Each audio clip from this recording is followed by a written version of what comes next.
Hey, so if you have chronic joint pain and you're injury prone, I really want you to watch this video.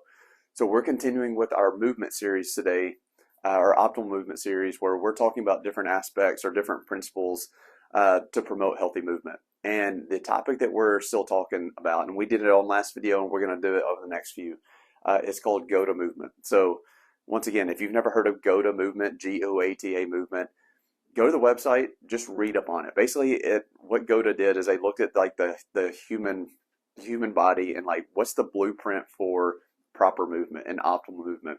And there's certain patterns that they see in people who move really well, and there's also patterns in people who are like constantly injury prone. They always have pain. Or they're just not coordinated when they're moving. Like there's certain patterns that we're trying to point out in people that are going to help you move better. And so one of the major patterns that they talk about is it's called a cornering pattern. So what cornering is, so one of the ways you can break down human movement is view the body as like an energy system. So when you load the body, so you load energy and you release energy. So what I'm doing is I'm loading my right leg when I'm walking. So I'm loading and I'm releasing here. So the problem, last time we talked about the loading, the bowing that should take place in your knee as you load your hip. Now we're going to talk about how do you release that energy. So I know it's a little hard because you can't see my whole body, but I'm going to give you some exercises at the very end to work on this like cornering behavior. But when you don't move like this, it just leads to extra stress in your ankle, your knee, your hip, your back. So when people have done traditional treatment and they're just not seeing improvement, then you want to put like this GOATA lens and be like, just overall, like how is their body moving? You know, if you're seeing like a poor bow or a poor cornering pattern, then you have to fix that if you want to fix these nagging injuries, because you can give people some exercises for a little bit, and then if they keep on doing the poor movement, they're not ever going to get over it. So let's jump into different cornering patterns that we're talking about. So you might be wondering, like, how do I know if I corner well? So the main thing that we're looking for with a corner is what happens when you take weight off your leg. So one of the easy tricks that you can do at home is get in front of a camera, have you walk away from it, and then have someone just film you and just look at your heel. Okay, so like as you're walking, you want to see, does my heel when I come in, does it go in? Does it rotate in? Or does it go out? Now what we're wanting to see is we want to see as your body rotates this way that your heel is going to go out or straight up. But honestly, 90% of the people who come in here and you watch them walk, they don't do that. So they hit with their toe out, and then when they release, their heel goes in like this. So you'll see it. So it's like this type of pattern. And I'm going to show you on the exercises too, like sort of what I'm talking about. So that's the easiest way to know, like, am I cornering well? Okay, so what I'm going to do now is we're going to give you 3 exercises. It's not going to take more than 5 minutes a day to practice this cornering behavior. Last time I gave you 3 exercises to work on the bowing behavior. This time I'm going to give you 3 exercises to focus on this cornering behavior. Okay, so I'm down here in front of the camera so you can see my lower extremity, basically from my hip down to my ankles. And I want to give you an exercise. This is called a corner wall sit. I'm not going to be able to show you up against the wall, but you can do this up against the wall. Okay, so what you're going to do is you're going to put the bottom against the wall. Your feet are going to be shoulder width apart, and then you're going to have your heels slightly off the ground. So what you want to do is you want to stick your bottom back and up as far as you can, just like this. Okay, so you can see like my knees are going straight. I'm trying to rotate my knees toward each other, so I'm doing this, and I'm trying to rotate my kneecaps in. So my heels are going away. That's that cornering behavior that we want. So we're going to go here. I want you to stick your bottom back, and then you're going to have a nice flat back. Almost like just like this. Almost like a T. Or like an L, I guess.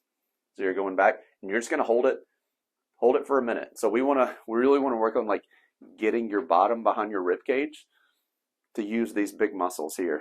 And so we're going to go back like that and try to hold. Okay? The next exercise, this is called a bolt squat to hinge.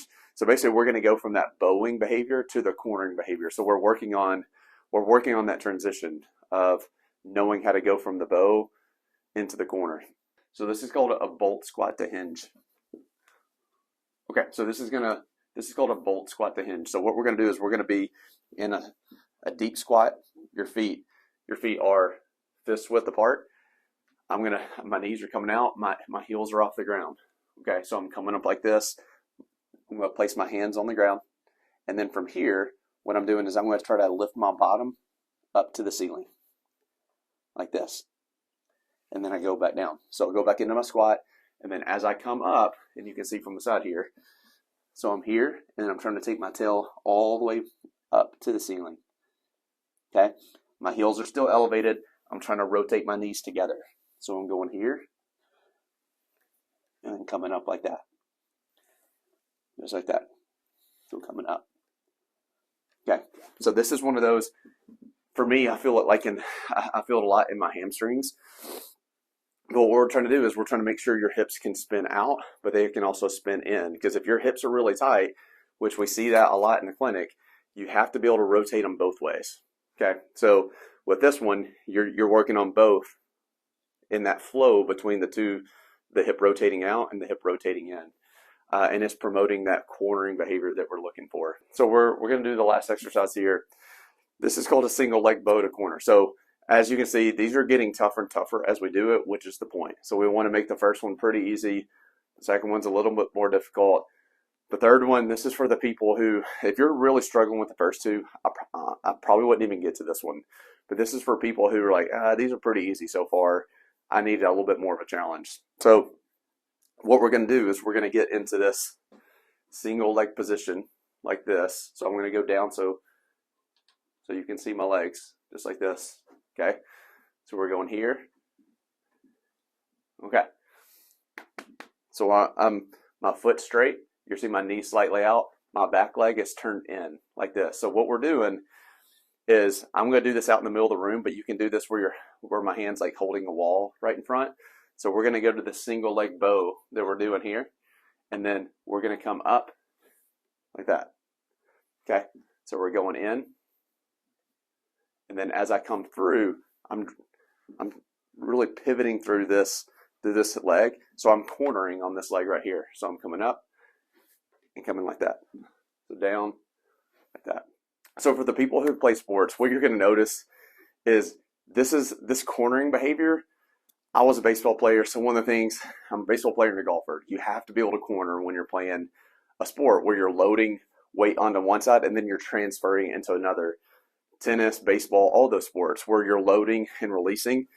So thinking back to baseball, so I'm sitting here batting, I'm loading my right hip, so I'm bowing, my knee is out, I'm bowing, I'm loading all my energy here, and then what I'm doing is as I hit, I'm going to explode like this.